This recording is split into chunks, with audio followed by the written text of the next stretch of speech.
नमस्कार, मैं हूं दिबांजलि मोइत्रा। बॉलीवुड एक्ट्रेस कंगना रनौत आए दिन किसी न किसी हस्ती पर बयान देती ही रहती। वो सोशल मीडिया पर भी काफी एक्टिव हैं और देश में चल रहे हर एक मुद्दे पर अपने विचार खुलकर सबके सामने रखती। वहीं अब कंगना ने चेतन भगत पर निशाना साधा। उनके ट्वीट्स पर प्रतिक्रिया देते हुए कंगना ने कहा कि देश हम सबका है और आप इससे नफरत करना बंद करो। दरअसल चेतन भगत ने देश में बन रही कोविड वैक्सीन को लेकर सवाल उठाए थे और साथ ही उन्होंने विदेशी वैक्सीन फाइजर और मॉडर्ना की तारीफ करते हुए सबसे अच्छी वैक्सीन बता दिया था। इतना ही नहीं, उन्होंने भारत सरकार की आलोचना भी की थी। बस चेतन भगत की यही बात कंगना को पसंद नहीं आई और उन्होंने चेतन की क्लास लगा दी और ये तक कह दिया कि ये देश से नफरत करते हैं। बता दें कि चेतन ने अपने ट्वीट में लिखा था, फाइजर और मॉडर्ना की वैक्सीन सबसे अच्छी है।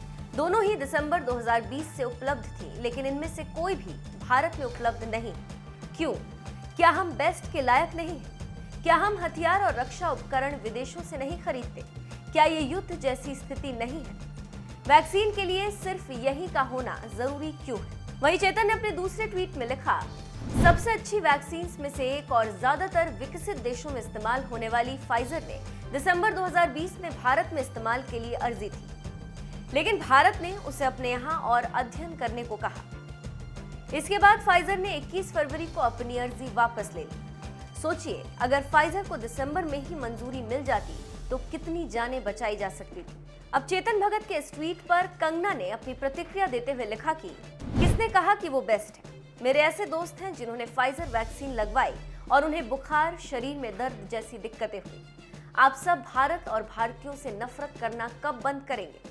हमारी वैक्सीन की मांग विदेशों में भी है।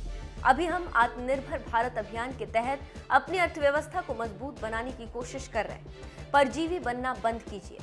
सिर्फ कंगना ने ही नहीं, बल्कि कई यूजर्स ने भी चेतन भगत के इस ट्वीट पर सवाल उठाए। एक यूजर ने चेतन के ट्वीट पर रीट्वीट करते हुए लिखा, एक करेक्शन, फाइजर चाहती थी कि भारत उस क्लॉज पर साइन कर दे जिससे किसी तरह के साइड इफेक्ट की जिम्मेदारी कंपनी की ना हो। इस पर भारत ने फाइजर से ब्रीजिंग ट्रायल के लिए कहा, जो अपने आप में सही फैसला था।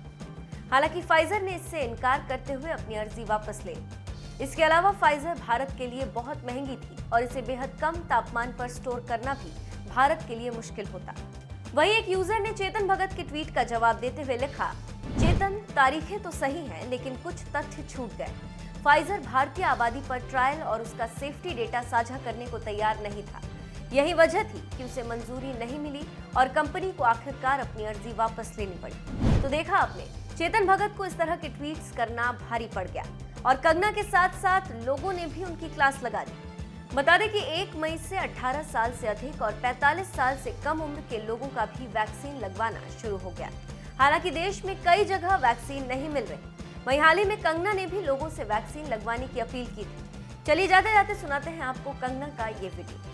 नमस्ते दोस्तों, कोरोना के सिवाय और भी ऐसी बहुत चीजें हैं जो कि बहुत ज्यादा डिस्टर्बिंग है और मैं आपसे डिस्कस करना चाहती हूँ। कभी देखा है, जब भी भारत पे कोई क्राइसिस आते हैं, आपदा आती है, तो एक इंटरनेशनली ऐसी मुहिम चलती है, सारे देश एक साथ हो जाते हैं और भारत को ऐसा दिखाया जाता है कि जैसे तुम लोग तो अभी अभी बंदर से इंसान बने हो।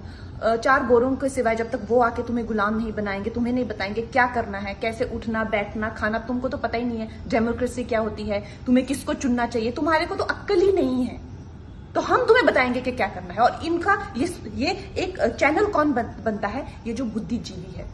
आप बताइए, टाइम की मैगजीन पे लाशों के फोटोज आते हैं हर जगह। वो लाशें बेस्ट सेलिंग चीज हैं आज, उनके फोटोज बेस्ट सेलिंग हो रहे हैं।